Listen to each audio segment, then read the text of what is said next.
كلام كتير جدا في البطوله العربيه، وهنتكلم على صفقات النادي الاهلي وصفقات نادي الزمالك، ولكن خلوني الاول اخد المستشار مرتضى منصور رئيس نادي الزمالك. سياده المستشار، ازي حضرتك يا فندم؟ يا كابتن مساء الخير. اخبار حضرتك ايه؟ مقدمه طولت شويه عندك. ده انا لسه بادئ يا فندم. اخبار حضرتك ايه يا فندم؟ تمام، نحمد الله الحمد لله.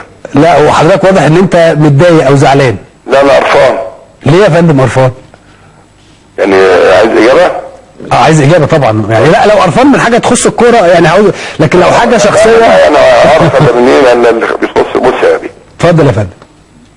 دلوقتي لا يوجد ابناء لنادي الزمالك وعلى مسؤوليتي. ابناء الزمالك يظهرون عندما يريدون التقطيع في النادي عشان يخلصوا عليه. الاهلي اتغلب. نعم تمام؟ مظبوط. شفت حد طلع وقاعد يقول لك بقى والاهلي ومجلس الاداره بيتدخل ومحمود طاهر ازاي صفر حسام وازاي ساب ايوب؟ لا لا خالص. ماتش وعدى. الزمالك الفريق الفتح فريق جامد الصغير على فكره، اتعادل معاه في اخر دقيقه. تمام؟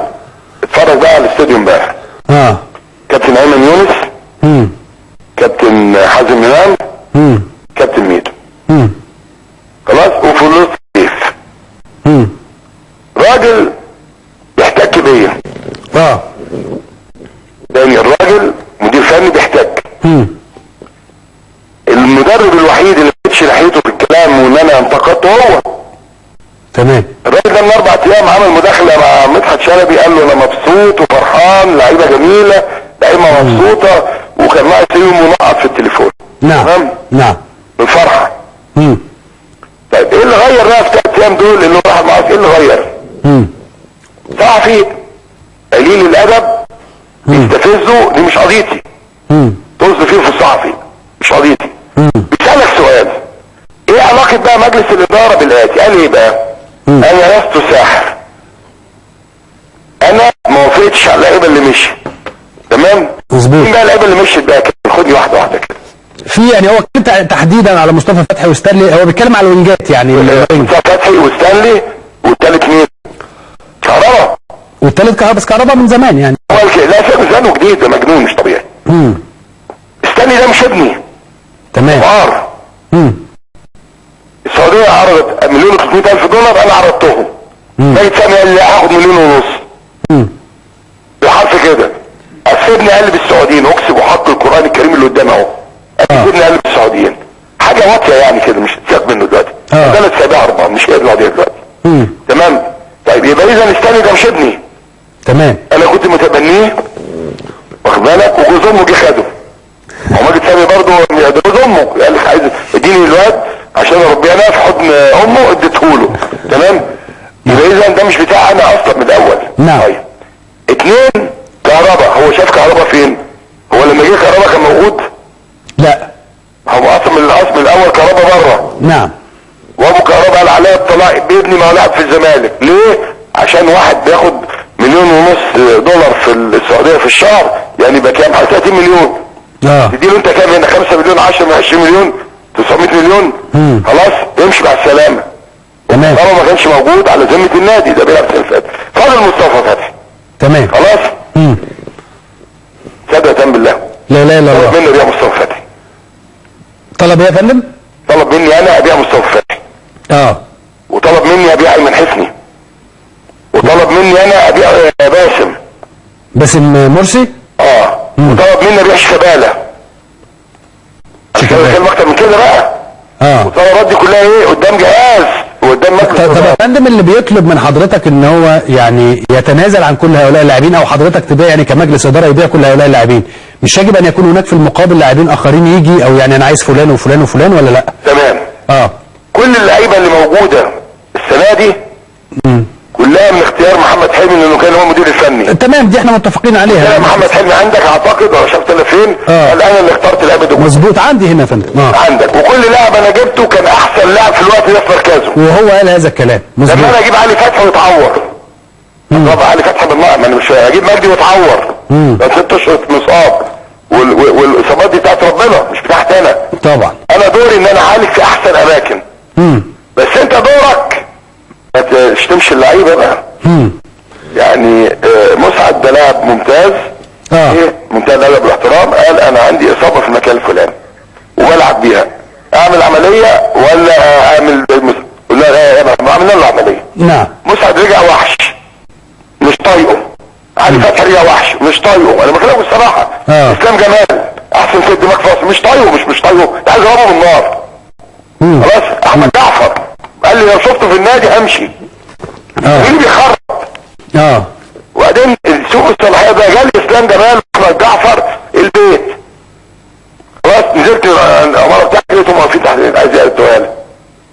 قالوا لي والله كلمه بجد فيها العلاقه اللي بيني وبينهم تسمع احمد امير بالظبط. طبعا. لسه قايلين له كده قلت له لا اسمع يلا ولا اسمع. تمام. يعني اسلام جمال يا فندم واحمد جعفر جم حضرتك تحت البيت يا فندم اسالهم الاثنين. لا انا بسال بس عشان الصوت واضح. انا بقول لك اهو ومشيتهم.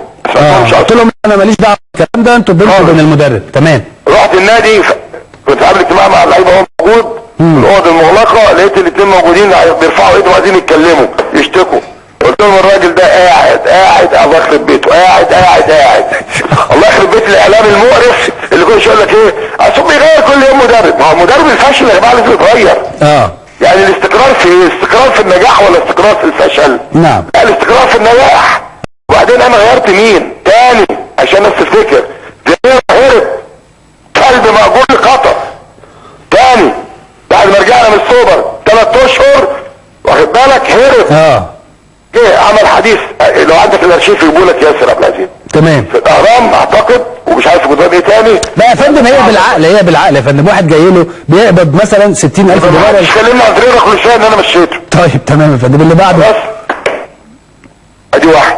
تمام. اثنين حسام حسن مش ممكن هيبقى قاعد بعد ما خدنا قرار واحسن مدرب محمد عبد الشافي. مظبوط. محمد عبد الشافي وانه ما يلعبش الماتش عشان الراجل سافر يروح بيلعبه بقى النادي ليه 2 رئيسه ما ينفعش. تمام. بالاضافه انه دخل شتم ميدو في فضيحه جوه النادي. تمام. نمرة 3 ميدو خلص عقده. 4 مؤمن سليمان خد الكاس ومدته خلصت مشي زي ما حصل في سموحه. تمام يا جماعه الله. نمرة 5 واحد جاي لي مدرب اللي هو راجل انجليزي كان بيدرب في السعوديه. باكيتا. باكيتا اي اسم روح مصر اسمعهم انا. خلاص يكلمني الامراء في السعوديه يقول لي الراجل ده وهو بيدرب المنتخب كان اللي يجيب له هديه ياخد اللعيب من النادي بتاعه. لاعب لما يمرب انديه اللي يجيب له هديه باللعيبه يلعبه. ده اسمه كلام. قال هنا عندي يقلبوا اي حد واخد بالك. تمام. ما ينفعش. خلاص كان لازم يمشي. المؤمن في محمد حلمي في الولايه الثانيه كل يوم يجي لي المكتب انا عيان انا تعبان. وانت عندك فعلا انا تعبان انا عيان انا ظهري انا رجلي. حتى انا مره طلعت قلت عندي ضغط السكر قال لا انا ما عنديش ضغط السكر انا عندي الغضروف ومش عارف عندي الامراض. خلاص ربنا يشفيه. فكان لازم يمشي. ايه اللي احنا عملناه له بعدين؟ مفيش مدرب اجنبي دخل النادي تاني يا حازم يا امام انت وباس اسمه ايمن اسمه ايه؟ كابتن ايمن يونس. بفتكر بنسى اسمه الا بموافقه كنتوا يقعدوا مع بعض لجنه ويختاروا بالتصويت. هو فاروق جعفر وايمن وحازم بالتصويت. ايه المشكله بقى؟ وانا دلوقتي الراجل كذاب كذب. تمام. وبعدين ينفع الراجل المدرب بتاع برتغالي قبل من اول امبارح مين يا عم مش كده ماسكه ضربه طرده فكلموني قالوا له طرده قال له روح البرتغال. انا مالي بالظبط. هو متعارض. لا هو متعاقد الولد ده معايا كنادي زمالك ولا معاك انت؟ انا انت استاذنتني. تمام.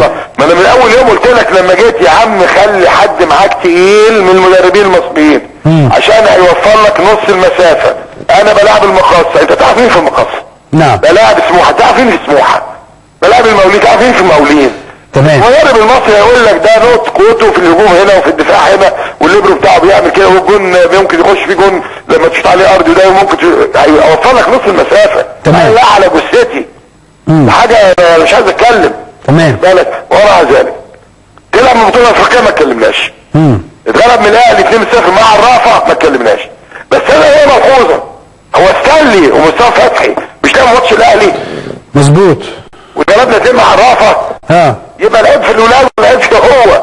ما الاثنين ما تعملش عمل مش عارف فيهم لعبوا. طب ده كلام محترم جدا يا سياده المستشار. لكن دلوقتي ايناسيو بعد ما عمل امبارح احتك بحضرتك زي ما انت بتقول عن طريق رياضي. او تحرش رياضي مع حضرتك مع مجلس الاداره، هل سيستكمل اناسيو البطوله العربيه ولا هيمشي ولا ايه اللي هيحصل؟ والله بص، هو بيزهقني وانا حاسس ان هي مش عايز، يعني انا مش يعني ايوه يا فندم، بس ده على حساب نادي الزمالك. برافو عليك، يعني انت ان انا يعني انا عمال ادادي فيك علشان نكمل. وطلعت قلت الثقه، وطلعت قلت وبعدين مفيش لاعب جبناه. يعني اقول لك حاجه، في 2 لعيبه في مركز واحد، داوودة واللاعب الثاني مش عايز اقول اسمه، اللي عايز داوودة يبقى عارف احنا بنجيب مين ولا مش عارف؟ واخد بالك؟ بنتكلم مش عارف عن الشامي، وعن قال لك عايز اللي اسمه الشامي ده بلاش ده. يعني راجل عارف بنساله واحده واحده، واللي بيطلبه بنجيبه له. واخد بالك؟ لكن لما يقول لي ايه عايز الاقي ده دمر ايمن حفني، دمر باولو، ده دمر مسعد، ده نفس العيال دي الكوره. طب ماذا سيحدث يا سياده المستشار؟ ما ده علم عند ربنا بقى. ما طبعا علمه عند ربنا. انا بس عايز اقول للناس اللي شغالين على الزملكاويه، مين الزملكاويه؟ السفله اللي مسؤولين على الزمالك، اللي بيقول لك عن اولاد الزمالك انتوا كلاب مسعوره. جمهور الزمالك الحقيقي مش انتوا، ولاد الزمالك الحقيقي مش انتوا. جمهور الزمالك الحقيقي ولاد الزمالك الحقيقي لما يلاقي النادي عنده مشكله يقف وراه. ورا مرتضى يا كابتن اسلام تاني بقول، وحق القران الكريم اللي قدامي ده، ايا كان اللي هينزل ضد انتخابات في الرئاسه هديله صوتي، مش اكتر من كده بقى. يا ريت تاني البرازيل بتلعب مركز شباب ما شالوش، شوف النتيجه هتبقى ايه. بامر الله ثقتي في ربنا، رئيس العموميه المحترمه في الشغل اللي انا عامله في النادي. خلاص في البطولات على المستوى الرياضي، على البطولات انا هاخد دوري و4 كاس وسوبر، وخد بقى اليد بطولات اليد، يعني حياه النادي تاني. تمام. فانا بقول لك تاني اهو، اللي عايز ينزل انتخابات اهلا وسهلا، بس احترم نفسك وخليك مؤدب وخليك راجل، وحط جزمه قديمه فوقك عشان ما فيش انتخابات دلوقتي. ولما تيجي الانتخابات تعالى يا عم هعمل لك ندوات كل يوم في النادي، كل يوم هتخش النادي، بس انا مش مسؤولي يضربوك بالشباشب والستات المحترمات جوه النادي، مش مسؤوليتي، محدش طايقك. انت بتخرب في النادي. لكن النهارده لما يطلع بقى اخ ايمن يونس امبارح يقول لك اصل الراجل جاي واتكلم يا جماعه. طبعا ايمن يونس خد جزاء مني بعديها بالتليفون يعني.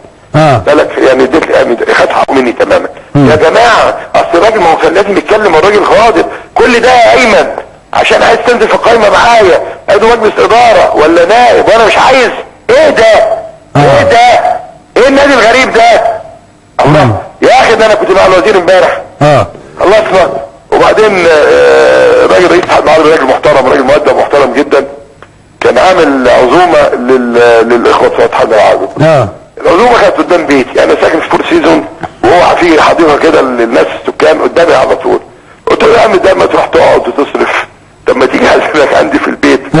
واخد بالك؟ وجه مجدي عبد الغني معايا، وجه الحاج عامر حسين، وكلهم جاوا قعدنا مع بعض. واخد بالك؟ الناس مستأمن اللي بيحصل، مستأمن دول ولاد الزمالك، لان كنا قاعدين بنتفرج على يقول لك هو اسلم، لا الراجل غاضب. وميدو طبعا مع احترامي الاخ ميدو طبعا خلصت له مشكلته مع محمد مع الحاج عامر حسين بقى، بشكر الحاج عامر. بالك مشكله خلصت الحمد لله. بقى يقول لك ايه، مرتضى منصور يكتسب. مشكله ايه يا فندم اللي خلصت؟ مشكله بين الحاج عامر وبين مين؟ بين ميدو والحاج عامر. لما بتاع تويتر مشكورا استغليت الماده الفصل اللي كانت موجوده الحاج عامر عايزين نخلص من القصه دي، خليتهم يكلموا بعض يعني. تمام. طب تمام. ميدو يقول لك ايه بقى؟ مرتضى منصور لو انا اديله صوتي اكتسح الانتخابات، بس ملوش دعوه بالكوره. يا عم انا جبت هتصدق اللي عملت ايه بقى؟ رحت واخد حاجته وهي النهارده، قلت والله لا حاضر في الملعب ولا رايح، خلي بالك. ويعني 50,000 في واحد يعمل لك مداخله انت وغيرك. يقول لك ايه؟ والباك اليمين اصل الباك الشمال اصل المفروض اللاعب مين؟ هو ما اتكلم انا؟ لا هذا تدخل. وبعدين اقول لك ايه؟ ما انا لازم اتدخل. طب ما بقول لحضرتك يا سياده المستشار، ما تريح الناس الفتره اللي جايه، وتقول لهم ان انت مش هتعمل مداخلات ولا هتدخل حد ولا هتتكلم في الكوره ولا هتتكلم بقول لحضرتك ايه، لو بعد الانتخابات بقى ان شاء الله ساعتها نقدر نتكلم بقى، لان هنبقى بنتكلم واحنا يعني الدنيا واقفه. لا بس انا يهمني انتخابات، هتكلم في الوقت اللي يعجبني. طبعا بس اسمع يا كابتن، اتفضل يا فندم، اتفضل. انا راجل الناس بتيجي تدفع لي فلوس عشان اقول لهم يقولوا ايه. فمحدش في مصر هيعلمني اقول ايه، مع احترامي لكل الناس. يعني انا شغلتي ان حضرتك يبقى عندك مشكله، تمام، وتيجي تقول لي طب المشكله دي احلها ازاي واقول ايه؟ مظبوط. فانا مع احترامي لجمهور الزمالك، لو انا سمعت كل راي الجمهور المحترم سيف البلطجيه المجرمين العصابه اللي جماعه اسمها دي، لو انا سمعت كل راي في جمهور الزمالك. محمود طاهر سامع كل راي في جمهور الاهلي. المركب ليه رئيسين بتغرق؟ تخيل بقى 40 مليون و40 مليون مثلا، يا عم 40 و50 مش هتغرق، ده هتتدمر. انا راجل عضو في مجلس الاداره من 92. انا اقدم واحد في الانديه دي كلها. انا راجل رئيس نادي من 2005. وفي كل الانتخابات باكتساح. انتخابات 2009 المحكمه قالت عليها ممنوعه، بس زور الانتخابات. تمام. فانا عارف اعمل ايه. لو عضو بيغلط في هنا اعضاء جماعه ليه صوت مغرض بحاسبه طبقا للائحه، بس يقول لك يا عم فوت، انت عندكم انتخابات. مش هغير يا كابتن، مش هغير. تمام. والكلام ده على فكره لسه قايله الوزير النهارده وانا راجع من اسكندريه. قلت له انا مش هغير سياستي ولا اسلوبي عشان انتخابات. انا في مجلس النواب غرفه صناعه الاعلام حاربتني. انا كل شريط يقول لك هو الارهابي مرتضى منصور ده السي بي سي، وانا مش عارف مين. خلاص وطلعت الاول على مستوى الجمهوريه، جاب 86,000 صوت تقريبا و14,000 صوت باطل بتوع انا شايفهم يعني 100,000. تمام في 15 يوم. وما غيرتش، بقول للناس شوف انا بتاع عزا كلام واضح، ولا بتاع طهور، انا بتاع خدمات ليك وعندي رقم. تمام. اخيرا انك عايز مركز شباب، مستشفى، مدرسه، ترعى، اي ده انا تحت امرك فيه. تمام. انما تقول لي كل شويه فلان مات تعالى اعزيه، انا ما عنديش. انا واضح مع الناس. وطلعت الاول على مستوى الجمهوريه في نادي الزمالك. تعالى اتفرج على تحفه اسمها نادي الزمالك. طبعا تحفه فنيه اسمها نادي الزمالك، رياضه الحمد لله. خليها باختصار شديد، يا ابناء الزمالك او محسوبين على الزمالك ابعدوا عن نادي الزمالك عشان احنا عرفنا منكم. خلاص. واتفرجوا على الولاد النادي الاهلي بيعملوا ايه. مع الفرق بقى خلي بالك، تاني بقول تاني، الوحيد اللي اطلق اسماء كل الرموز حتى الجيل الثالث على كل النادي مرتضى منصور. الوحيد اللي كرم الكبار كلهم ومعاش لغايه بيتهم بيروح لهم هو مرتضى منصور. خلي بالك. الوحيد اللي المرتب بتاع الاجهزه كلها كانت عمر سنتين ما يبردوش هو مرتضى منصور. تمام. فبقول لهم من فضلكم، لكن هي مشكله اشغل فاروق مثلا مستشار في مجلس الاداره، جمال عبد الحميد يزعل. اجيب اسماعيل ايمن يوسف يطاق. هو دي المشكله اللي عندي. تمام. حبوا ناديكم وحبوا بعضيكم. الحب ده هو اللي بيخلق المعجزات، هو اللي بيجيب النجاح يا كابتن. طبعا يا فندم. طيب صفقات نادي الزمالك اعتقد صلاح عاشور وداوودة تم الانتهاء من هاتين الصفقتين يا فندم ولا لسه؟ شانشونج كونج بونج دون، عارف اسمه ايه؟ شابشونج ده شابشونج بونج. اشرف بونج ده خد بالك خلص خلاص. سامسونج كونجو ده برضه سامسونج خلص. سامسونج خلاص. تمام. داوود قاعد قدامي اهو، عارف هو داوود ولا شكله اهو قاعد قدامي اهو، داوود اهو قدامي. انتهت الصفقه تماما يا فندم خلاص؟ انتهت الصفقه تماما بقول لحضرتك. صلاح عاشور واخر قدامي اهو. وصلاح عاشور تمام. طلع لهم شكايه الانديه بتاعتهم خلاص. احمد مجدي. احمد مجدي تمام. دي الصفقات اللي انتهت يا فندم؟ فاضل لنا رجعنا حازم امام وابراهيم عبد الخالق وكوفي باك. تمام. رجعناهم. تمام. ورجعنا ابراهيم عبد الخالق. فاضل لنا الاتي. فاضل لنا محمد فاروق. نعم. وانا كلمت محسن بن صلاح رئيس نادي مقاولين العرب. نعم. انا ما عنديش. بص انا اللاعب عايز يجي يروح للنادي بتاعه ويقول له انا عايز اروح للزمالك. انا لا هجري ورا رئيس نادي ولا هجري ورا اللاعب. خلاص. عندنا لسه محمد الشامي. واخد بالك. عندنا لسه المفروض محمد الشامي وحسين الشحات. حسين الشحات الباك رايت مصر المقاصة. وعبد الله جمعه. هم دول الثلاثي اللي فاضلين. انبي. هم دول بس. يعني كان في حوار مع استاذ عبد الناصر بنتكلم عن الاثنين بتوع انبي. واخد بالك اللي هو الشامي وعبد الله جمعه. وحوار مع نادي المقاصة علشان بنخلق اللي هو داوودة وحسين الشحات. لا يا فندم، داوودة واحد من افضل الصفقات اللي اعتقد نادي الزمالك هيستفيد منها خلال الفتره اللي جايه. ايضا برضو صلاح عاشور واحد رائع يعني من زمان جدا. لعيب، الاثنين لعيبه كويسين جدا جدا. انت مش شاطر بيقول لك انت بقى صفقات يا داوودة او كويس خليك دلوقتي. احنا خلاص ده شكايه النادي بتاعهم دلوقتي. خلاص. احنا بنحاول كل سنه. نعم. تمام. احسن لعيبه. لعيب مصابني مش قضيتي انا. لعيب كان في نادي احسن لاعب وجه خاب عندي برضه مش قضيتي. لعيب كويس جدا ومدرب عبيط خلص عليه برضه مش قضيتي. مش شغلتي. تمام. لكن انت لو سبتني يعني في حد يختلف ان باولو ده كان هداف الدوري 3 سنين؟ لا ده بالارقام، ده بيعه، ده بالارقام. ده بقوله ايمن حفني الحاوي بقول لك تاني على مسؤوليتي قدام الاداره وقدام الجهاز كله. بيعه باسم انت من 3 ايام من اخر الاجازه فيلم مسافر قال لي شوف له عقد، كان انا مثلا بتاع اجيب له عقد عمل مثلا في السعوديه مثلا شوف له عقد. لا ومع ذلك حملنا هذا الرجل. واخد بالك حضرتك مش هتقعد معاه يا فندم قريب؟ طيب فندم مش طايقه. ليه بقى؟ انا بعمل لك كل هذه الخدمات وكل هذه المساندات وانت في اول تعثر وانت الاول على مجموعتك، ده انت الاول. هو انت رحت فين؟ يعني انت اكسب الماتش اللي جاي واخد بالك بتاع العهد اللبناني تمام، وبعدين نكسب النصر السعودي ماتش عايزك فرقه جامده. وهو في حد قاعد معاه يا فندم طيب النهارده او امبارح؟ طبعا مستشار احمد جلال ابراهيم بعد تقول. ووصلت ليه الجلسه دي يا فندم؟ قال لي انا كنت غاضب وانا ما قلتش الكلام دون، وبالعكس ده مستر مرتضى اللي هو انا يعني ده بيساندني بايدني، لكن خلاص دي طلعه انضربت. واخد بالك؟ طلعت اللي جواك. وقول تاني يعني هو رجع اعتذر عن الكلام ده كله وعايز يعمل مؤتمر صحفي يحضر فيه الصحفيين الزملكاويه. قلت عشان يعني الضمان، قلت يا نهار اسود يبقى الدنيا خربت. الزملكاويه ده محمد شبانه زملكاوي واسامه خليل زملكاوي، ده هم الزملكاويه خاربين الدنيا. واخد بالك؟ فاتفق معاه انه في المؤتمر الصحفي الماتش الجاي هيقول الكلام ده وما حدش يفضل عليه يقول يعني، لكن يقول الحقيقه. انا كنت غاضب والصحفي استفزني، انت ليه مشيت الناس؟ قال لك ما مشيتش مجلس الاداره اللي مشى. تمام، ده رده يعني. وهو يا فندم كل اللعيبه دي هو موافق اللي حضرتك اتكلمت عليهم النهارده؟ يا بيه تاني بقول لك اهو كلام واضح. بقول له داوودة ولاعب تاني لا يقل عن داوودة. بالنسبه لي انا شايفه ممكن احسن من داوودة. خلاص انا بقول لك هو قدامه اهو. قال لي لا عايز داوودة. كنت عايز اقول له هات امك. مين يا فندم اللي احسن من داوودة؟ انا شايف ان داوودة وهشام يعني الاثنين احسن من بعض. يعني انا مش عايز اقول اسم اللاعب لان اللاعب كويس جدا يعني. لاعب ممتاز. قال لي انا هو داوودة. تمام. خلاص بنتكلم عن محمد الشامي ولاعب قال لي الشامي. هو شافه فين ده الله يخرب بيته. خلاص يقعد يسال الواد جنبه، ما اعرفش ده الواد اللي ضربه طرد ولا مين. هو رقم كام؟ يقول له على الرقم بتاع اللاعب، يقول لي هو ده. خلاص يعني اذا كل اللعيبه خلي بالك وكل اللعيبه اللي ماشيه او فيك صراحه انها تمشي. انا اللي قلت له ما تعلنش اسماء الناس اللي انت قلت عليها اللي بعد البطوله، لان ممكن لاعب تاخد منه موقف يثبت ذاته في البطوله وده رايك فيه.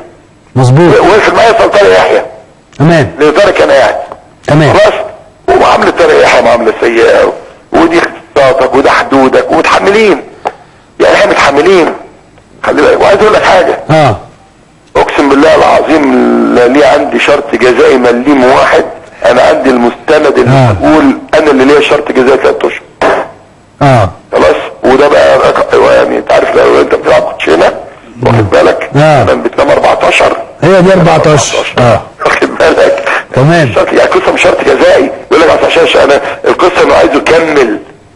عايزه يكمل زي ما النقاد بتاعه له ادوا له فرصته. لازم المدرب ياخد فرصه. يا عم خد فرصتك. يعني اذا هو ينسوا باق حتى اشعار اخر.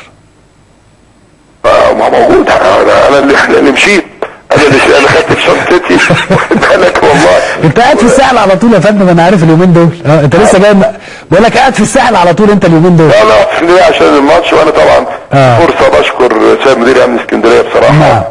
اللي هو مصطفى النمر وده في النادي. بشكر اللي هو شريف مدير المباحث هناك طبعا وايضا في النادي العضو في الزمالك على المجهود اللي نازلينه بصراحه سواء في البطوله العربيه او في اللقاء الرئيسي في مؤتمر الشباب. حاجه يعني حاجه جميله جدا. طبعا في اسكندريه من امبارح حاجه راقيه. وفي برج العرب طبعا يعني برضو عاملين امن محترم هناك. في حاجه رائعه دي الشرطه المصريه. الوقت اللي هي عندهم عيل بينزل صور جنسيه على موقع الوزاره وما تنامش من 35 سنه من مكانه وعمال يشتمه ويقل ادبه كل يوم. يعني معلش يا فندم في حاجات بتحصل كده كتير يعني. ناس نفسها وكل يوم شهداء وكل يوم ضباط بيروحوا جيش او شرطه. فانا بصراحه انا شفت المنظر يعني اتمشى وراك امبارح في اسكندريه سواء في الاستاد او في البلد يعني رئيس جمهوريه. حاجه كانت جميله جدا. حاجه تفرح يعني. بس انا عايز اسالك طبعا المحافظ راجل محترم طبعا كان معانا امبارح. عايز اسال حضرتك سؤال بقى شخصي. مين اللي دفع العزومه بتاعت الامير ترك الناس كلها اللي كانت مع حضرتك؟ لا الامير ترك كانوا في الفور سيزون عندهم شاطئ خاص. فمين اللي دفعها دي يا فندم؟ طيب لا الامير ترك اللي دفعها. لكن اللي عندي انا مش هيصحى طبعا احترام يعني العزوه اللي عندي فوق يعني صاحب البيت يعني صاحب البيت طبعا شرفونا وناس محترمه واهل كرم. اهل كرم طبعا يا فندم. ومجدي لازق مع الراجل 24 ساعه مش عايز يسيبه. كابتن مجدي عبد الغني عمل مشكله النهارده، ما اعرفش عمل مشكله. عمل ايه تاني؟ هنقول دلوقتي عمل ايه. مانجا الفاص. اشكرك يا كابتن. اشكرك يا فندم. تديني داوودة طيب اساله على حاجه. داوودة معاك يا استاذ. شكرا يا فندم. عندي داوودة، عندي عبد الرزاق السي كمان. لا ماشي يا فندم مفيش مشكله. عبد الرزاق السي عنده مشكله بس بقى بتكلم هتتحل ان شاء الله. لا انا ماليش في الفرز، ابني ممكن بقى. اسلام يا داوودة ازيك يا حبيبي؟ الف مبروك طبعا. يعني اعتقد ان دلوقتي خلاص اقدر اقول لك الف مبروك، يعني انضميت لنادي الزمالك. حبيبي يا كابتن الله يبارك فيك. طبعا يا كابتن ده شرف لاي لاعب في مصر ان هو يلعب في نادي الزمالك طبعا. نعم. وبشكر طبعا المستشار مرتضى الراجل من اول يوم هو متمسك بان انا موجود في النادي، فده شرف كبير ليا. ربنا يكرمني ان شاء الله كده واكون اضافه ليهم ويكون اضافه ليا باذن الله يا كابتن. يعني احمد خلال الفتره اللي فاتت احمد داوودة واحد من افضل اللاعبين، طبعا اصابه طويله جدا وبعد كده رجعت بالسلامه مصر المقاصه. الموضوع فرق معاك كتيره جدا، ولكن وجودك في نادي الزمالك اعتقد طموح تاني خالص يا احمد. اكيد طبعا يا كابتن اسلام. انت بتتكلم في نادي الزمالك طبعا نادي كبير مش في مصر بس، في افريقيا والوطن العربي كله. انا زي ما قلت لك ده شرف كبير ليا، والواحد يعتبر بيبتدي كوره من جديد طبعا في نادي الزمالك، فربنا يكرمني ان شاء الله زي ما قلت لك كده واكون اضافه ليهم ان شاء الله يعني باذن الله. احمد قول لي برضو تفكيرك ايه بقى خلال الفتره اللي جايه؟ يعني هتنزل تمرين امتى؟ هتعمل ايه خلال الفتره اللي جايه؟ ما يحدث في البطوله العربيه وبعد كده كاس مصر وبعد كده البطوله الافريقيه مره اخرى لك كونفدراليه وبعد كده بدايه الدوري، بتفكر في الحاجات دي كلها ازاي؟ اكيد طبعا يا كابتن اسلام. انت داخل برضه على نادي كبير ونادي جماهيري، بتفكر في الكلام ده كله يعني. الناس هنا ما بتقبلش غير ببطولات ومستنيين منك مكسب على طول. بغض النظر عن الفتره اللي فاتت دي، ده طبيعي في الكوره، لاي نادي بيتعرض برضه لشويه مشاكل، بس ربنا يكرم ان شاء الله والموضوع ده يعدي بسرعه كده والناس كلها تتلف حوالين النادي. نعم. فاكيد طبعا بفكر في الكلام ده كله وان شاء الله ربنا يكرم كده ونخلص الموضوع على خير باذن الله وربنا يكرم. هو الموضوع يعتبر تمام يعني؟ نادي المقاصه خد فلوسه ولا لسه في كلام؟ لا خلاص يعتبر بنخلص كل حاجه النهارده ان شاء الله. المستشار هيطلع الشيك بتاع نادي المقاصه النهارده ان شاء الله، والموضوع خلاص يعني الحمد لله خلص يعني على خير الحمد لله. الف مبروك يا داوودة ونتمنى لك كل التوفيق. اديني بقى صلاح عاشور برضه وبارك له. صلاح لسه ما جاش يا كابتن، شويه كده وهتلاقيه داخل علينا يعني. خلاص هنكلمكم مره ثانيه. بشكرك يا كابتن اسلام. انا اللي بشكرك جدا يعني. انا اللي بشكرك جدا يا داوودة على وجودك معانا، ويعني كده تم اعتقد ان هذه الصفقه تمت بالنسبه لنادي الزمالك. احمد داوودة اصبح لاعب في نادي الزمالك وراح تقريبا ياخد الشيك من المستشار مرتضى منصور، وبعد كده يصبح احمد داوودة لاعبا رسميا في نادي الزمالك. وشويه برضه وهنحاول نتكلم مع صلاح عاشور وندخله معانا علشان جمهور نادي الزمالك يعني يطمن على هذه الصفقات. كنا بنتكلم على البطوله العربيه، عملنا تقرير عن البطوله العربيه في عيون الجمهور. نطلع نشوف هذا التقرير ونرجع نتكلم.